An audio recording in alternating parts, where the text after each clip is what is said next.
Welcome, Director Koon. Thank you, Steve. You got a big job, and you've had a big job before the state job as Director of the Division of Emergency Management. You were in charge of the same kind of function for all of the Walmart stores and all the Sam's stores in the nation. Yes, sir. Well, let me ask you, going back to that, give us an example of something that happened when you were on that job that gives people a sense of what it's like to have that responsibility. Well, I think probably one storm that people may be familiar with was Hurricane Ike. Made landfall in the Galveston, Houston area of Texas in 2008. And that storm came ashore and it resulted in the closure of about 300 Walmart and Sam's Club stores. And so when you close 300 stores for any period of time, that's a significant reduction in sales, reduction in cash flow for the company. So we were prepared for that storm and responded quickly to get them back up online as quickly as possible so that we could serve the residents of Galveston, serve the residents of Houston, get their lives back to normal as quickly as possible. How similar is that in terms of functionality to kind of what you're doing here now for the state of Florida in this new job? It was very similar. In emergency management, generally, you keep a core group of people and then you rely upon a whole bunch of partners to help you get the job done, both at Walmart and at the state of Florida. Division of Emergency Management, as far as a state agency goes, not a very large organization. We rely upon all the other state agencies, all our partner organizations like the Red Cross and Salvation Army, National Guard, our county emergency management agency partners to do a lot of the work. And then we help coordinate and communicate amongst them. Same thing at Walmart. I communicated and coordinated with the merchants, with the marketers, with the logistics folks, with the human resource people to get the job done. So my role, my function was much the same there as it is here in the state of Florida. So what I just heard is that you need to really have a network of communication that is effective with all of these other groups.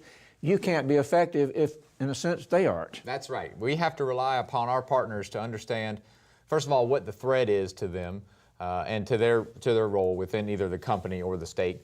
And then we need to make sure that we've got a plan to communicate with them to help coordinate those activities so we're getting the job done efficiently and quickly after an event so that we can get our respective customers back open, whether it's a Walmart or Sam's Club customer or whether it's a citizen of the state of Florida.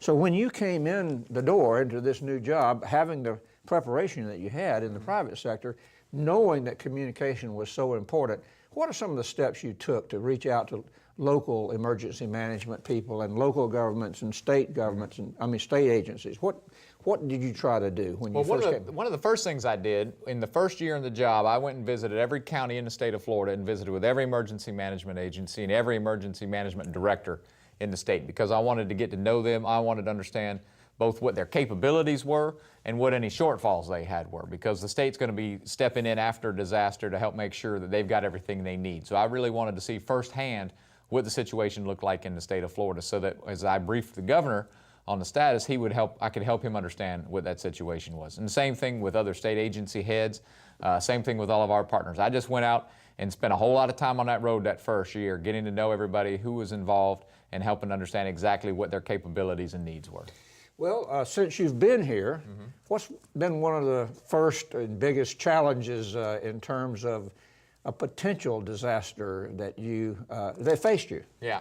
Well, I think on the day-to-day administrative side, one of the biggest challenges that faced me personally was just dealing with state, dealing with legislature. Obviously, at Walmart, decisions were made perhaps a bit faster than they were in state government for good reason. Here, we've got to spend a lot more time getting all the stakeholders involved and coming to a mutually agreed upon decision.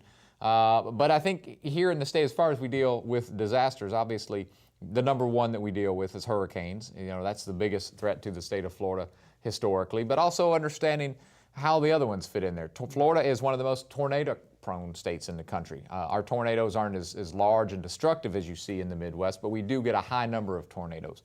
Lightning strikes, wildfires, floods, heavy rainfalls, all those things are something that we deal with year-round in the state. And there could be events like propane explosions. I heard you had to go down and view something that had happened in the center of the state. I mean, there are a lot of disasters that can occur, some man-made, some natural, right? Yes, sir. Yeah, we deal with both of those things. We deal with the nuclear power plants in the state. We deal with all of the hazardous material facilities in the state.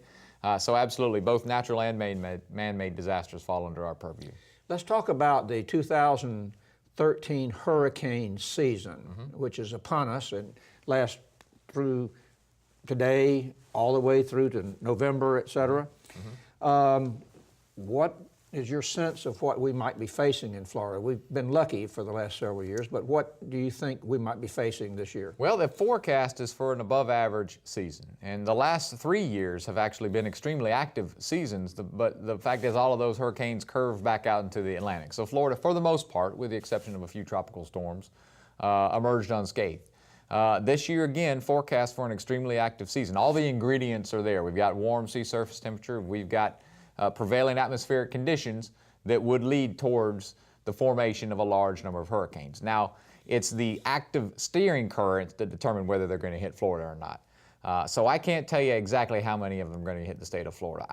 But our job is to be ready for, even if one of them does, is to be ready for that one storm that impacts Floridians in the state of Florida. So we are always prepared for an above average active hurricane season. This year, though, the meteorologists agree with us that we may have to deal with that sooner rather than later. What would you like the public to know? Because they're partners too, in a way. What would you like the public in Florida to know about hurricanes that perhaps they've forgotten? Yeah.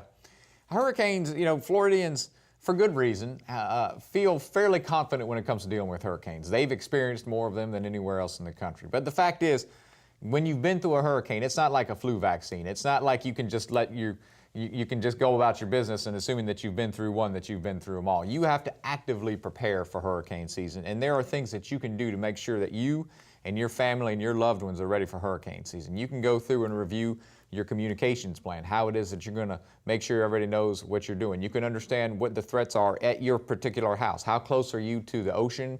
How close are you to a storm surge zone? What's the vulnerability to flooding? How are you going to evacuate an area should you need to? Do you have all the things you need to in your disaster kit to take care of yourselves and your family? Because it could be minimum 72 hours up to a week before people can get to you if you need assistance. So you need to make sure that you've got water and food and canned goods and a can opener, and that you've got your insurance documents lined up, and that you've got pet food and medicines. All of those things to make sure that you can take care of yourself, because government and the charitable organizations like the Red Cross and Salvation Army and the National Guard are going to be taking care of those folks who can't take care of themselves. So we need those folks who can do for themselves to do so we can focus on those who in a greater need. Well, it sounds like people need to develop their own individual plans for their families and their businesses. And tell us about floridadisaster.org. Is that a place they can go Absolutely. And do what you're talking about, have a plan there that they say, well, let me apply this to my family or my business? Yes, you're right. Every person's plan is going to be different because everybody's needs are going to be slightly different. And so they need to have a plan that suits them individually, whether they have an elderly relative or they have pets or small children. But floridadisaster.org has all that information right there. It's the home page of my computer. I go there and I can see what the current events are. I can see what the weather are. But you dig deep into it, it can tell you, it can help you develop that plan. It'll give you a checklist of all the items you need, things to consider, resources, other places you can go, links to other websites. It's a great resource. All right. Another area for information for Floridians is something your department or your division calls Know Your Zone. Know Your Zone. What is that all about? Well, we're working on helping to educate Floridians about the impact of storm surge. As we saw from last year during Superstorm Sandy, and we saw during Hurricane Katrina in Louisiana and Mississippi, storm surge can be extremely destructive. You can hunker down from the wind. If you're in a strong enough building, you can survive strong winds, but you could not survive storm surge coming in and inundating where you are. You have to get away from it. And so what we're trying to do is help educate people about what the storm surge looks like in their community. Because in some areas, it's going to come much further inland than they may realize.